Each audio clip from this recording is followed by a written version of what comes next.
It's good to see some familiar faces and some new faces. My name is Christi Gilbert. I'm an early literacy coach here at Kent ISD. This is Sarah Shoemaker. She's also an early literacy coach here at the Kent ISD. And we will be facilitating this session with you today and the rest of the days that we meet as LCN. So we're really glad that you're here. We're glad to be going through this process along with you. So today, our purpose of this session is we'll be doing a lot of self-reflection and a lot of digging into who we are as coaches. So our purpose is to create a solid identity of who I am as a coach. And within that, once I have my identity, knowing how to navigate systems that might challenge that identity. So we're hoping to be able to lead you through some processes that will end with being able to say, yep, I've got this in those two areas. Okay. So our learning intention for today is to understand the importance of knowing my identity in my work. You'll know that you've reached that target when you can refer to DILT levels in order to explain the importance of knowing my identity. And if you're saying, I don't know what that is, you'll learn. We won't leave you hanging. The agenda is always posted over there, so you can refer to it at any point in time to see where we are in our progression of this afternoon. We will start by connecting with our community. We'll talk about DILT's nested levels of learning. Then we'll work through some "this I believe" statements. Through that, we'll also look at different viewpoints of what coaching is. We'll do some group processing and end with reflection. All of the materials that we will present to you today are available through the Google Classroom for this session. The code is in your packet, so you can feel free to log in and pull up that code. We won't spend a lot of time doing that because we hopefully got in already this morning. But if you need help, we can certainly jump in and help along the way. Does anyone want a minute to get in? Good?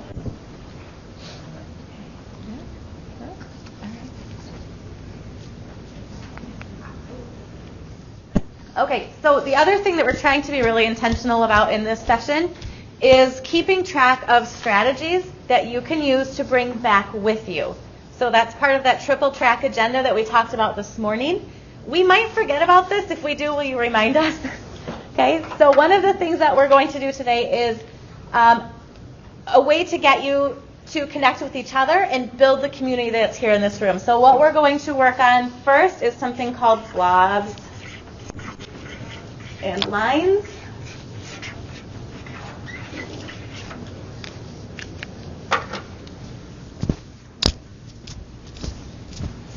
And what we're going to have you do is stand up. You're going to line up kind of maybe towards the back of the room. And you're going to line up alphabetically by first name. Once you're there, we'll give you your next steps. Okay? So go ahead, stand up. Start to line up along the back of the room and maybe make your way forward and see if you can line up alphabetically by first name. You guys are quick. You can tell you have the literacy experts in the room when they know their alphabetical order so fast you can line up this quick with this many people. So congratulations. Well done. All right. So now what you're going to do is circle up in groups of about 3. So kind of look to your right, to your left. Who might you circle up with? We're going to start dialoguing around a couple of quotes that have to do with coaching. You ready? You know who your people are? You got your people? We can maybe do 2 groups of 4 if that works. So why don't you turn? Oh, you need a third. 3. All right. Oh, good. Okay. Got it. I've got it here, so we'll see if it reaches. If not, I'll have you jump up. So you're going to start dialoguing around the quotes that are displayed on the next few slides. We have 3 of them. And you will start talking about what resonates with you and what challenges you. So again, we're looking at that, confirming my thinking and starting to think of other viewpoints as well. Our brain's not wired to take those into consideration, but it's really helpful to help us grow when we force our brain to think about what challenges us as well. Okay? So your first one says, trust people as if they were what they ought to be, and you can help them to become what they are capable of being. So let that soak in. And then a dialogue with your group about what resonates and what challenges. As you make your way back to your table, find your favorite writing utensil. You're not going to want a marker because you're going to, at least not a fat marker, you're going to write lots of words to kind of illustrate this, and so probably a pencil or a pen is best, but if you have a skinny marker, that will probably work too.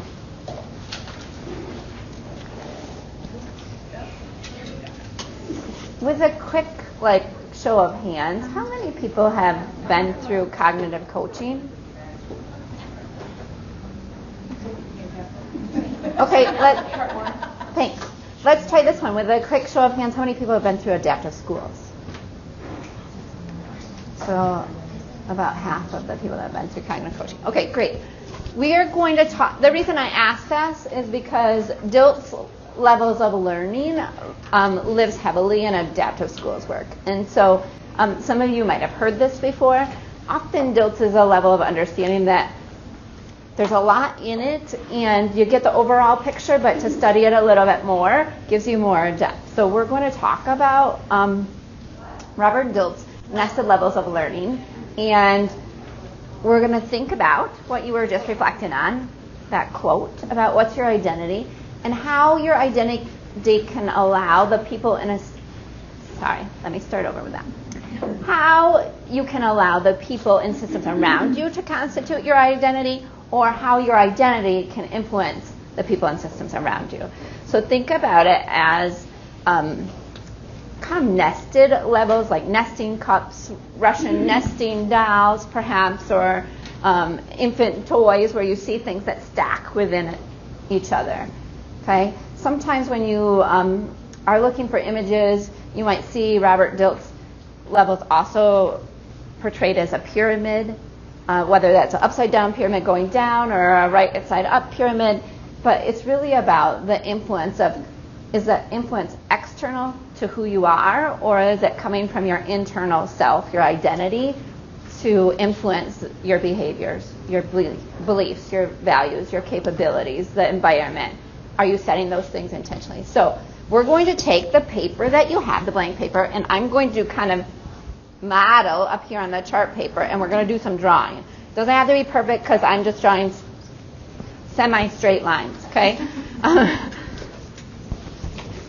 So this next photo is kind of a representation from the top down of the nested levels, or those cups sitting inside of one another like you just saw on the previous screen. And often when we learn about this in adaptive schools, if you're lucky enough to be with a guru like Carolyn McCanders, she talks about how we try to give kids or people behaviors and skills that they really don't have the bucket to hold. They don't know what to do with that because they're not sure of their identity. And being grounded in your identity allows you to know what to do with some of these other capabilities and things like that. Think about who you need to be. So we're going to draw, you're going to leave a little bit of room around the edge, but you're going to draw something that looks like a box, half of a box, 3/4 of a box, that would be your cup, your first level of cup. Go ahead and do that.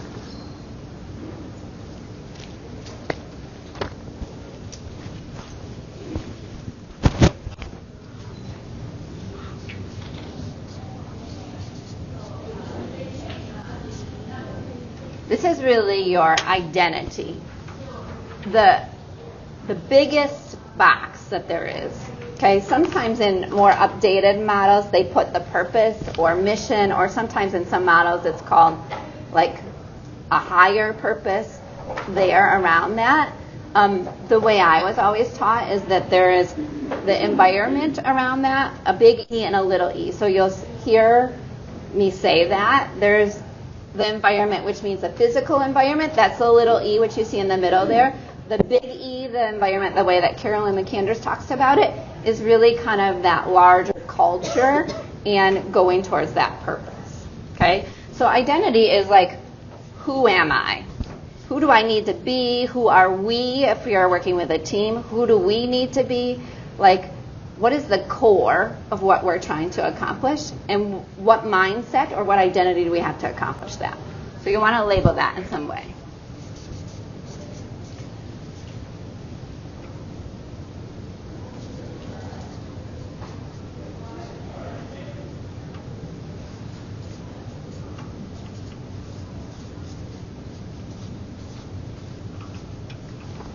Okay, within the identity lives another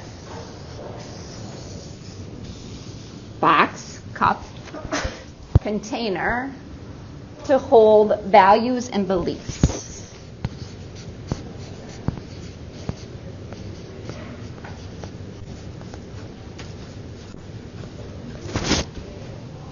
This is the why. Why do I do this? Why are we doing this? Why not do this?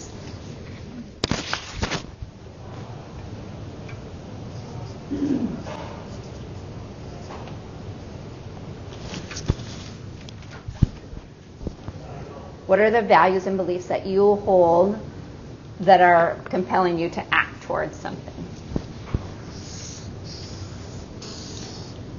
Within that bucket lies the capabilities.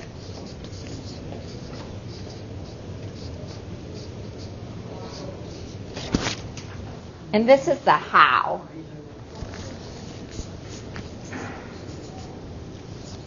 How do I apply my knowledge? How do I use my skills best in this situation? What do I need to be aware of in my capabilities or that I might not yet be capable of?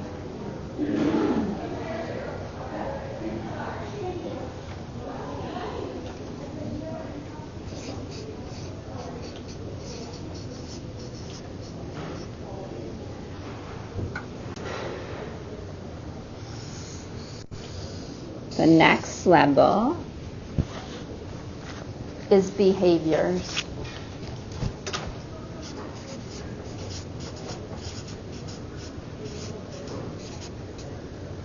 This is really the what.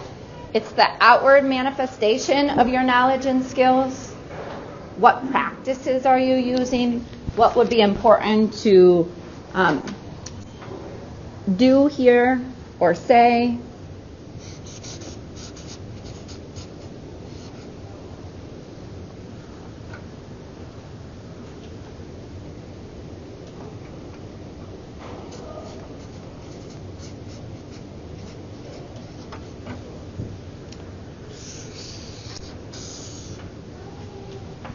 And within the behavior nested level lies what's called the small e environment.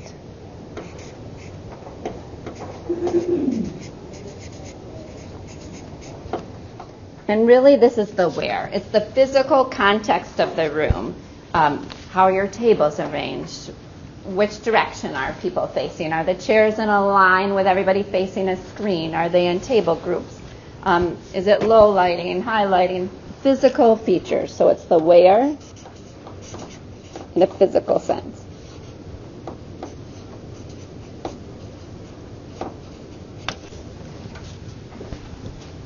Then around the nested cups lives the larger environment.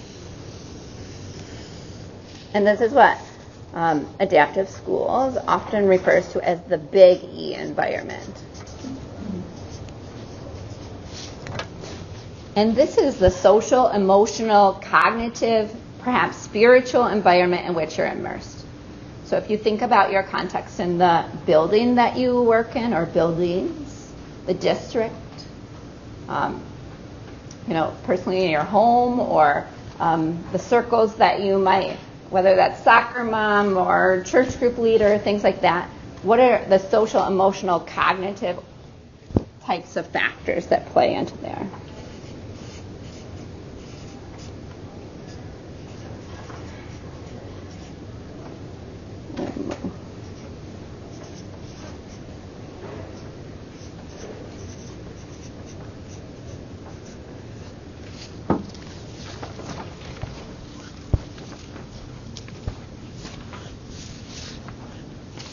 So a lot of the work in adaptive schools is related to knowing your identity, to be who you need to be to help systems change or navigate through tough situations.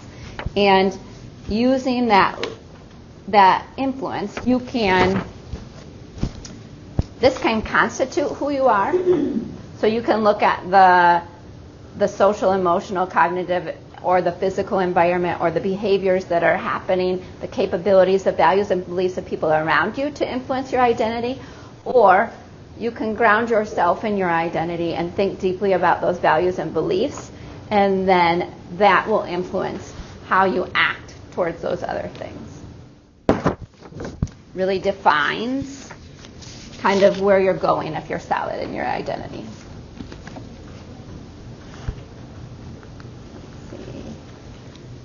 So, as you're thinking about just that basic introduction to DOTS levels, what might be some new learning or thinking for you? And how might you be thinking about identity differently than what you were just talking about 5 or 7 minutes ago?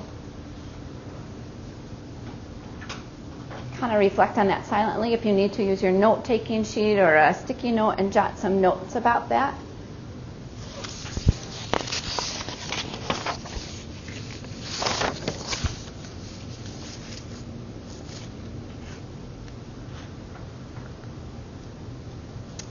And then turn to an elbow partner and share something that's making you think more deeply at this point in time about identity. So as you're wrapping up your conversation, I brought something around to your table. A green sheet like this. You should find it in the middle.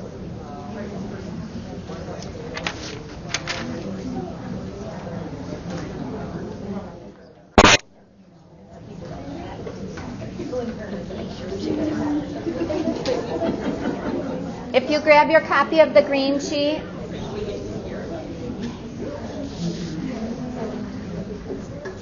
you'll see one side has those levels of influence or experience and learning, kind of that we just went through briefly. The other side has some questions to help you think about that area. So what capabilities, for instance, does a person, team, or organization need to bring about change? Was one of the questions under capabilities. Why should the person, team, or organization make the change under values and beliefs? Carolyn says that really to influence and make change at the systems level, you must target all levels. You cannot just target behaviors, as we often do in education. Mm-hmm. We often think if I could just change their behavior, it would change everything. But you really have to go deeply to implement the levels, all of them, to create systemic change. So we are going to talk a little bit further about our identity by thinking about our values and beliefs through something called This I Believe.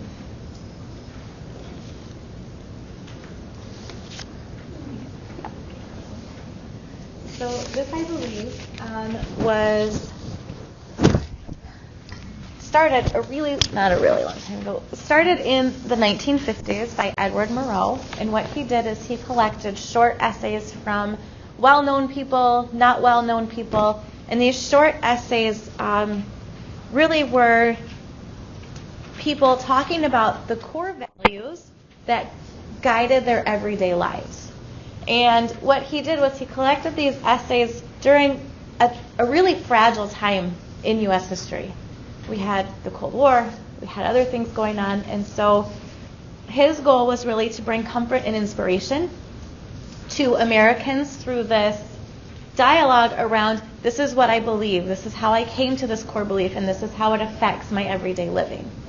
And so in 2004, this nonprofit called This I Believe kind of picked up that idea and began to collect essays, again, from well-known people and just kind of everyday people, with that same premise of really brief essays. They're about 500 words they take. If you read it, they take 4 to 5 minutes to listen to. And again, around those core values that shape and guide everyday life, everyday actions, everyday decisions.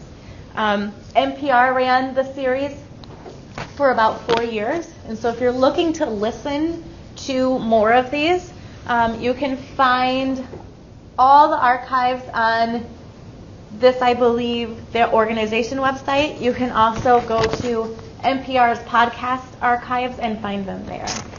So what we're going to do is listen to a brief example, and then we'll start to walk through creating your own "this I believe" statement. We won't have you write the entire essay, but we will walk you through writing your own "this I believe" statement. So first we're going to just take a listen.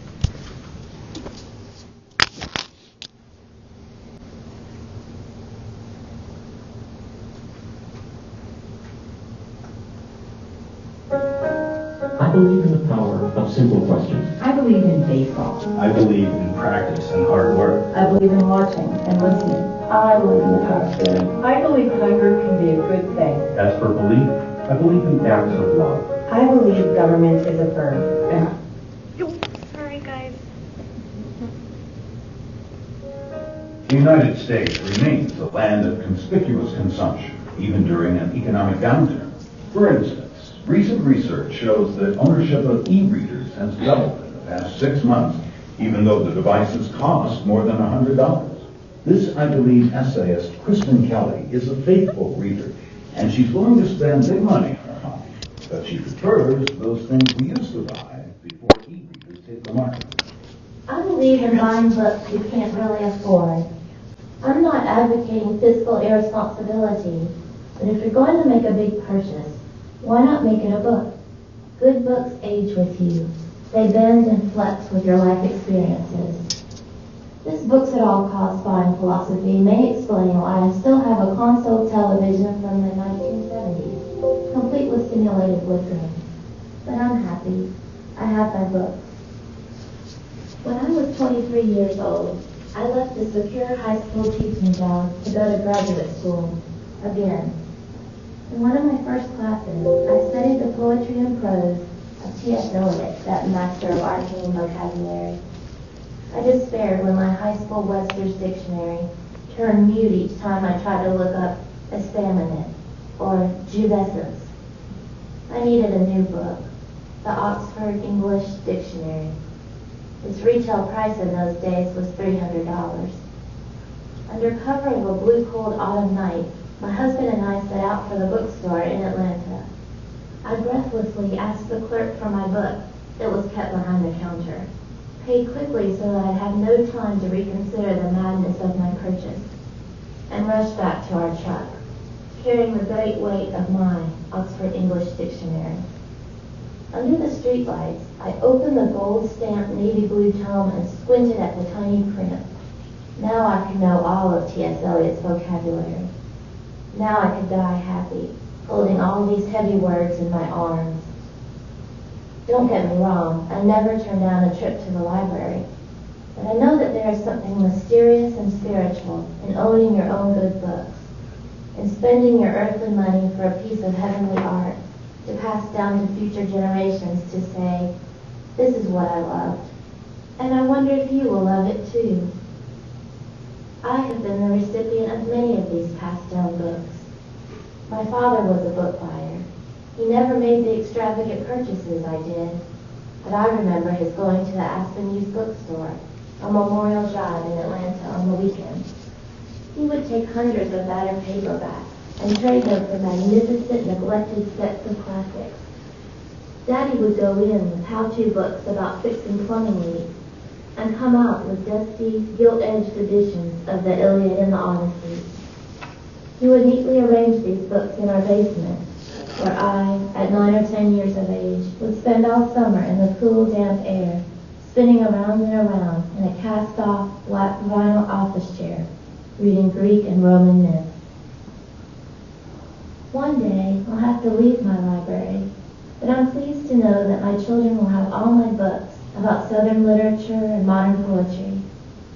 They might say, look, Mama sure loved Flannery O'Connor, or I wonder why she had 3 copies of Eliot's collected poems. I think we can die happily if we live happily amongst our books. And I'm counting on heaven having a well-stocked library. Kristen Kelly is an English professor at Gainesville State College in Georgia. Her essay was produced by Dan Getterman and John Gregory for This I Believe, Inc. Next week, a minister sees the image of God in his granddaughter's face. If you'd like to write an essay about the core belief that guides your life and submit it to our series, go to the website thisibelieve.org.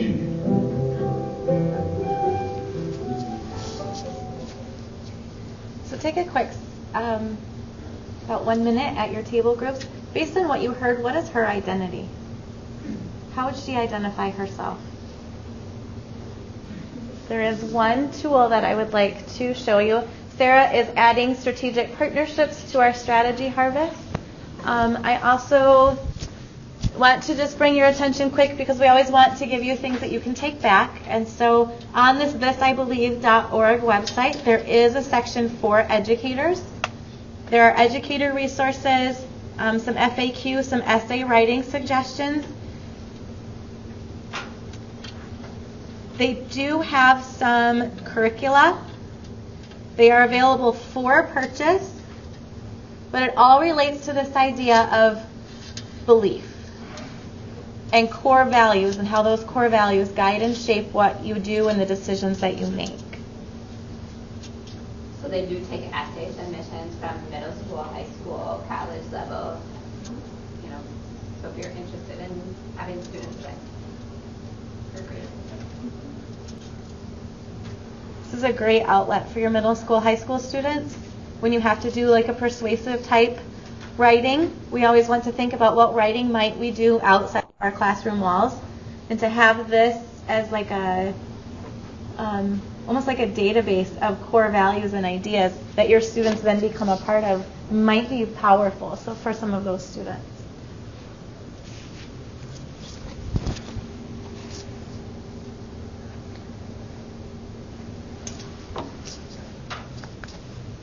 So we're going to take 2 minutes to move into this idea of creating your own This I Believe statement. On your own, silently, individually, start to list out words, ideas, symbols, feelings, thoughts that you have when you think about education, students, learning, coaching, anything within this world in which we operate. And this doesn't have to be, I believe this. It can just be a list. And we'll take this list and then begin to refine it into a belief statement. We'll take 2 minutes individually just to do some brainstorming. Okay, so this is the process that you'll lead yourself through. You can do this individually. You can bounce ideas off of each other and then go to your individual writing. In the end, the statement should be your own. Part of what Sarah went through with DILTS levels is that I need to know who I am on my own. In order for me to navigate through messy systems, confusing systems, sometimes adverse systems, I need to know who I am. And so in the end, even if you do some dialogue at your table, in the end, this statement needs to be your own, and you need to be able to own it for yourself. Okay? So you'll go through these 3 steps. We'll start with your statement, using your brainstorm as a guide. Choose an idea to complete the statement, I believe. And this is a belief that will guide everyday decisions, actions, thoughts, words. From there, think about which of your life experiences may have shaped or reaffirmed your belief. And these 2 might be a little bit fluid as you think about something that happened. You might go back and revise this statement a little bit, and that's okay. And then third, how might your belief influence you today? So you'll walk yourself through these 3 steps.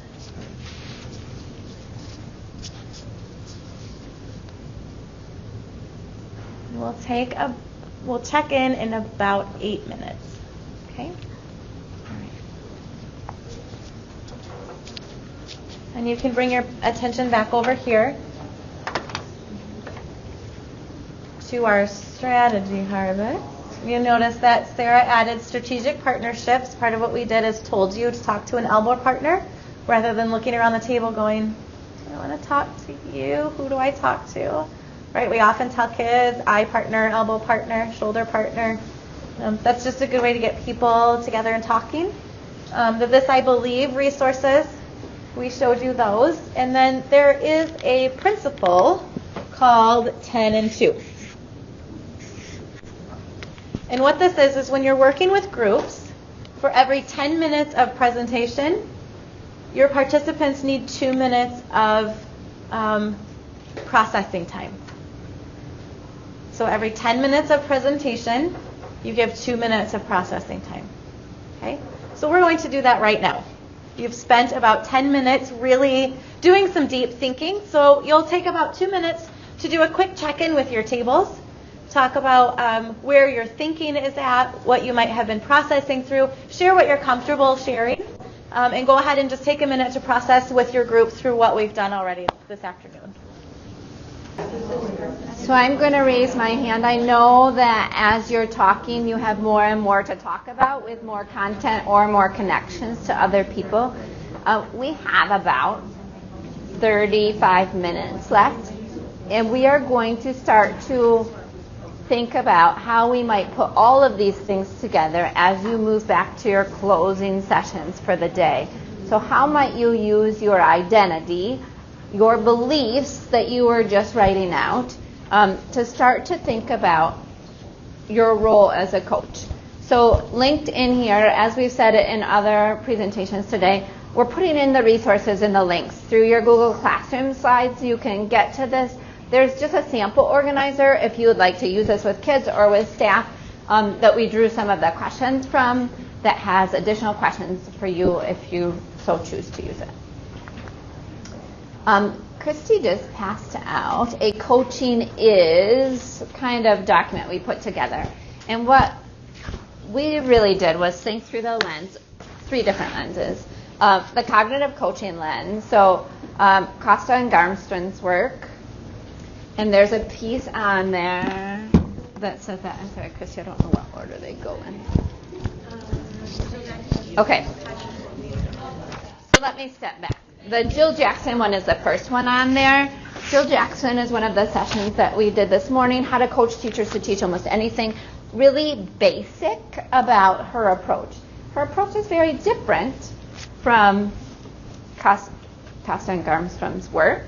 So that is the second box on there. Jill Jackson tells her approach. We have a quote about the cognitive coaching. And then the other lens that we look through coaching as is the GELN Essentials. Michigan's model of coaching has been put out through the work with GELN and the early literacy coaches and the statewide grant on literacy. So if you're not familiar with that, we can get you a copy of that. It's also available online on the GELN website for free, but the essential coaching practices are in there. So when you turn the page over, there's kind of some narrative about that as well. Here's what we'd like you to do. Read the 3 viewpoints. As you read, mark with an exclamation mark if it affirms your thinking, a plus if it's something you want to assimilate into your thinking, or a question mark if it challenges your thinking. So again, we've linked those resources in there. There's a Coaching Is document, and then the focused reading protocol. So we're going to take a few minutes to do that, and then I will give you about a 1-minute warning to wrap up, and we're going to do some group processing with this and how this might fit with the thinking and dialogue we've already done today. You may begin. So hopefully there is some paper left on your table. If there isn't, there is a pile right here behind the camera, and our battery went out anyway, so I don't know if it's really recording anymore or not. But if you want to grab a sheet, because you don't have a sheet, you don't have to come in front of the camera, just sneak behind and grab a sheet. You're going to want to fold it hot dog style like this.